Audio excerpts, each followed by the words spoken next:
ओम नमः शिवाय।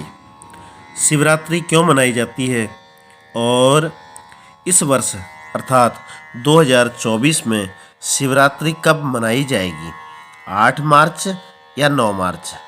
आज हम इन सभी बातों का इसमें चिंतन करेंगे, तो वीडियो को स्किप न करके ध्यान पूर्वक सुने। शिव महापुराण के विद्येश्वर संहिता में ये चर्चा हुई है कि शिवरात्रि क्यों मनाई जाती है।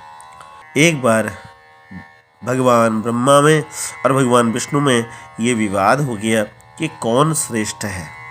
देखो जी, एक बात ये जान लेना चाहिए कि देवताओं में कभी विवाद नहीं होता है।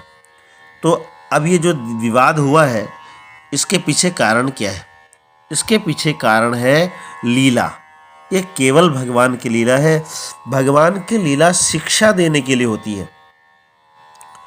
तो देवताओं के लीलाओं को कभी भी इस अर्थ में नहीं लेना चाहिए कि देवताओं में भी विवाद होता है तो इंसानों में क्यों नहीं होगा। तो ये केवल शिक्षा देने के लिए है, तो इसको उसी तरह से सुनना और समझना चाहिए। तो ब्रह्मा जी और विष्णु भगवान में ये विवाद हो गया कि कौन श्रेष्ठ है। उसमें ब्रह्मा जी बोले मैं श्रेष्ठ हूँ क्योंकि मैंने सृष्टि का निर्माण किया। विष्णु भगवान बोले मैं श्रेष्ठ हूँ क्योंकि मेरे ही नाभि कमल से आप प्रकट हुए हैं।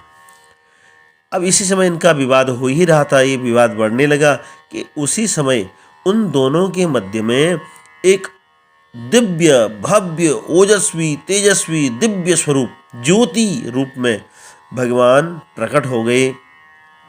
तब दोनों ने उस ज्योति को देखा जो विलक्षण उसका स्वरूप हो रहा था, बड़ा दिव्य स्वरूप हो रहा था।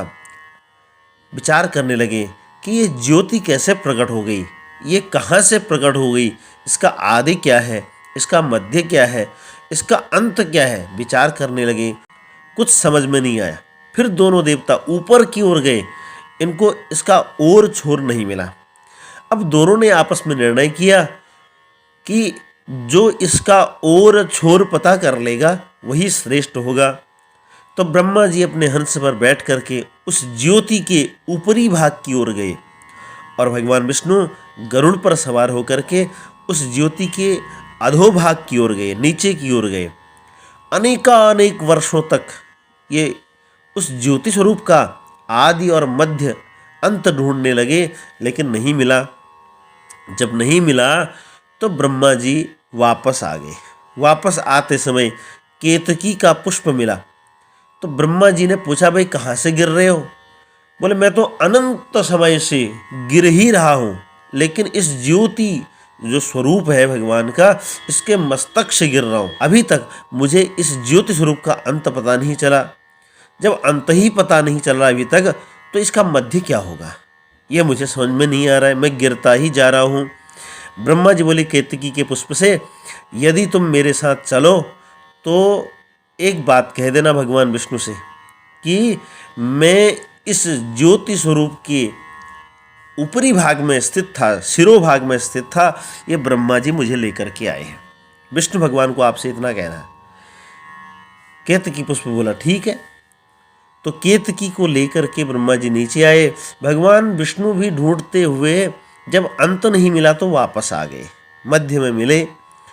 अब भगवान ब्रह्मा जी ने कहा, मैं तो भाई इस ज्योति स्वरूप के ऊपर से वापस आ रहा हूं, मैंने इसका अंत देख लिया है और इसका प्रमाण ये केतकी पुष्प है। केतकी पुष्प ने कहा कि महाराज ब्रह्मा जी एकदम ठीक कह रहे हैं, मैं इस ज्योति के ऊपरी भाग में स्थित था, भगवान को चढ़ाया गया मैं पुष्प था, ये मुझे वहाँ से लेकर के आए। भगवान विष्णु ने उस बात को सत्य मान लिया और ब्रह्मा जी की पूजा की।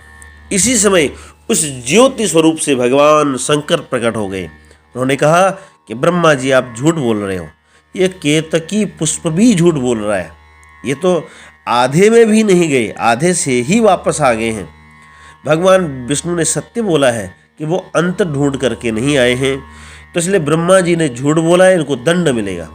ब्रह्मा जी का 5वां सर, पहले ब्रह्मा जी के 5 सर हुआ करते थे, तो ब्रह्मा जी का 5वां सर जिस मुख से उन्होंने झूठ बोला वो मुख सहित पूरा सर काट दिया गया। और केतकी पुष्प को भी भगवान शिव ने श्राप दिया कि तुम मेरी पूजा में प्रयुक्त नहीं होगे। मेरी पूजा में केतकी पुष्प को नहीं रखा जाएगा, इसलिए भगवान शिव को केतकी पुष्प नहीं चढ़ाना चाहिए। तब विधिवत भगवान विष्णु ने भगवान शंकर का उस रात्रि संपूर्ण मनोयोग से भगवान शिव का पूजन किया, जिससे भगवान शिव प्रसन्न हो गए और भगवान शिव ने कहा कि आज से जिस दिन भगवान विष्णु ने मेरा विधिवत अर्चन पूजन किया है, ये दिन शिवरात्रि कहलाई जाएगी। और इस दिन जो भी मनुष्य देव दानव यक्ष गंधर्व किन्नर आदि मेरा पूजन करेंगे, उनकी सभी मनोकामनाएं पूर्ण होंगी। तो इस शिवरात्रि को जो भी भगवान का पूजन करता है, भगवान शिव उनकी सभी मनोकामनाएं पूर्ण करते हैं। तो ये तो हमने जाना कि शिवरात्रि क्यों मनाई जाती है और कब से मनाई जाती है। अब इस वर्ष शिवरात्रि 2024 में 8 मार्च को मनाई जाएगी, 8 मार्च शुक्रवार को। एक बात हमेशा जान लेनी चाहिए कि शिवरात्रि हमेशा फाल्गुन मास में मनाई जाती है, फाल्गुन मास के कृष्ण पक्ष को मनाई जाती है। तो इस वर्ष ये जो शिवरात्रि का पर्व है 8 मार्च को आ रहा है, तो इसलिए इस दिन प्रदोष भी है, प्रदोष का व्रत भी है। जो लोग प्रदोष का व्रत करते हैं उनके लिए तो बहुत ही बढ़िया है, क्योंकि प्रदोष का व्रत भी हो जाएगा और शिवरात्रि का व्रत भी हो जाएगा। शिवरात्रि का व्रत पूरे दिन और पूरे रात का व्रत है, इसलिए इस दिन भोजन न करें तो ज़्यादा बढ़िया है। जो असमर्थ हैं और उनकी व्रत करने की इच्छा भी है, तो एक टाइम शाम को भोजन कर सकते हैं, अथवा भगवान की कृपा है या सामर्थ्य है तो उस दिन रात्रि को भोजन न करें। भगवान को जल चढ़ाएं, जल चढ़ा करके बिल्वपत्र आदि चढ़ा करके भगवान का पूजन करें। भगवान तो जल मात्र चढ़ाने से प्रसन्न हो जाते हैं, ऐसे भगवान शिव हैं। तो भगवान शिव का ये पावन पर्व शिवरात्रि महापर्व है, उस दिन सबको व्रत रखना चाहिए, भगवान शंकर का पूजन करना चाहिए, भगवान शिव का अर्चन करना चाहिए। ओम हर हर महादेव।